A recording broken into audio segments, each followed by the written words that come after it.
So hello everybody. So in this short video, we are just trying to tell you something about this NEET 2024 fiasco as such. क्या हुआ exactly? जिस दिन NEET examination हुई, as soon as the NEET examination got over, पूरा institution हमारा, पूरे faculties हमारे answer की बनाने में लग गए. एक था कि शाम के 7 बजे तक हमको पूरे आंसर की हमारे वेबसाइट पे देने थे. हम ये चाहते थे कि नेशनल ब्रांड के पहले हमारी आंसर की आ जाए. जैसी आंसर की बन गई, वेबसाइट पे आ गई, सब बच्चों को बताया गया, बॉस आप सब लोग अपना स्कोर चेक कर लो. जैसे ही बच्चों ने पूरा स्कोर चेक किया, एवरीबडी वॉज हैप्पी. कुछ दिनों बाद एनटीए ने अपनी आंसर की रिलीज़ की. अगेन एवरीबडी वॉज हैप्पी कि 5-10 मार्क और बढ़ गए. सेलिब्रेशन हुआ, केक काटे गए. जिसको भी 580 मार्क के ऊपर मार्क्स थे उनको मालूम था कि कहीं ना उनको गवर्नमेंट मेडिकल कॉलेजेस में एडमिशन मिल रही है. और बाद में 4 जून को नीट का रिज़ल्ट आया, और जैसे ही नीट का रिज़ल्ट आया सब लोग डिप्रेस हो गए. अब ऐसा क्या हो गया कि आंसर की देख के सब लोग खुश थे और एकदम रिज़ल्ट आने के बाद एकदम नाखुश हो गए. तो एक छोटा सा डेटा दिखा रहा हूँ आपको. ये 2022 के रैंक्स मार्क्स है, ये 2023 के हैं. तो पिछले 2 साल में 720 आउट ऑफ 720 मार्क्स लेने वाले पिछले साल एक लड़का था. 700 मार्क्स लेने वाले पिछले साल 215 लड़के थे. तो ये एक एज्यूम किया गया कि भैया चलो थोड़ा थोड़ा बढ़ता ही है, थोड़े नंबर्स ऑफ स्टूडेंट अपीयरिंग भी बढ़ रहे हैं, तो इस साल भी थोड़े एक्सपेक्टेड है कि बढ़ेंगे. तो 2024 में क्या होगा कि बस एक लड़का है. देखो 720 आउट ऑफ 720 बहुत लड़कों को आता था. हमारे भी 2 बच्चों को 720 आउट ऑफ 720 आता था, लेकिन उनका हाईएस्ट स्कोर तो 690 आया ना. सिली मिस्टेक कुछ ना कुछ 180 क्वेश्चन में हो ही जाती है. तो 1 लड़के को पिछले साल थे, तो इस साल एक्सपेक्ट किया गया कि 2-3 लड़के हो सकते हैं, लेकिन हुआ क्या, 67 लड़के. और यहाँ एकदम गड़बड़ हो गई कि बस 0, 1, 2 और 3 एक्सपेक्टेड है, एकदम 67 लड़के 720 आउट ऑफ 720. कोई भी स्टैटिस्टिक्स के रूल में ये नहीं बैठ रहा है. फिर आगे बढ़ते हैं, फिर 715, एक है 25 है, 40 एक्सपेक्टेड है, 177 आ गए. आगे बढ़ते हैं 700, 94 है, 215 है, 100, 200, 300 एक्सपेक्टेड है, 250 आ गए. पूरी रैंकिंग डिस्टर्ब हो गई है. 690 जो अपनी टॉपर है, जो सोच रही है मेरे को 683 के आसपास रैंक आएगी, एम्स अच्छा एम्स में एडमिशन मिलेगी, लेकिन उसका रैंक कितना आया, 4406. अब वो डिप्रेशन में जाके वो तो ये सोच रही है एम्स नहीं मिलेगा, कुछ और कॉलेज सोचते हैं. सिलसिला चलता रहा.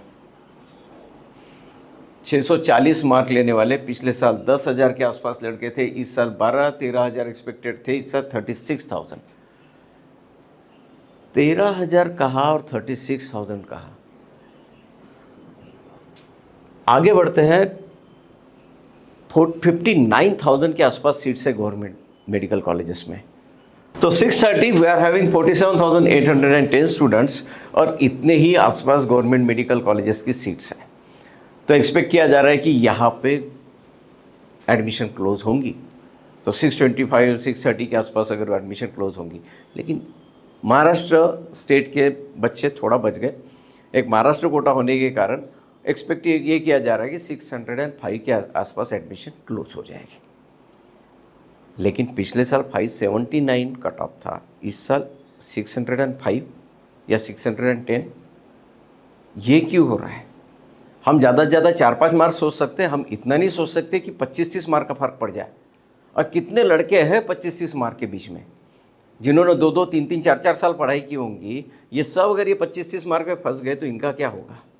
और क्यों हो रहा है आप डेटा देखिए.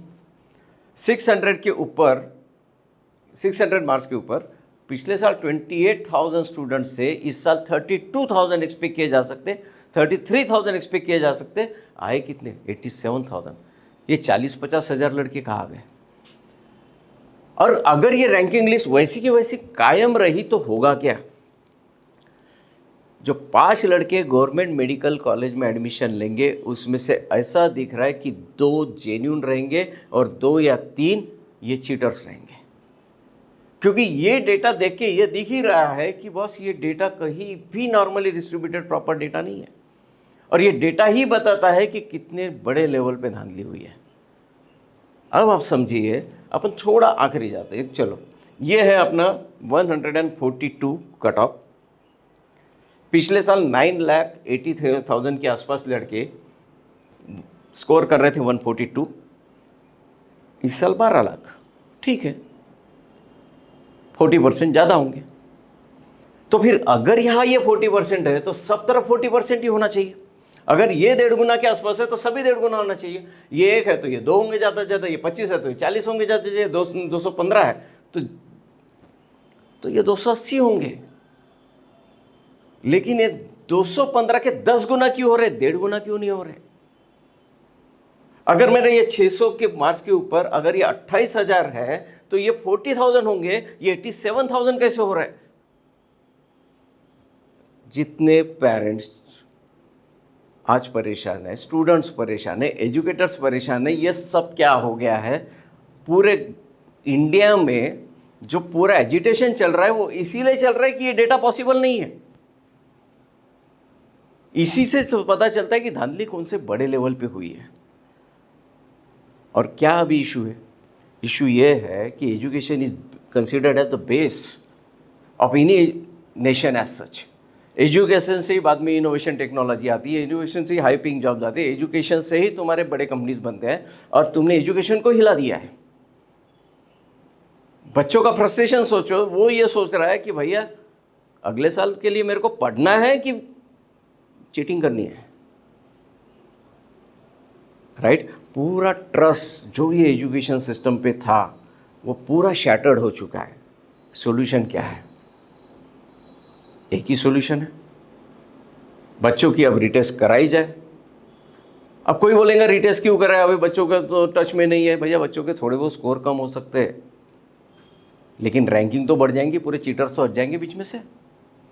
बच्चों की रिटेस्ट कराई जाए, और ये जो चीज़ है ये एजुकेशन को एक सैंक्टिटी मान के जिसने भी इस सैंक्टिटी को डिस्टर्ब किया हुआ है उन सब लोगों को बिहाइंड द बार जाना चाहिए। So that's all from me. This is the short video to enlighten you all about the NEET fiasco that is happening, right? And let's see, the government will take the appropriate steps and correct this. Thank you guys. Thank you very much.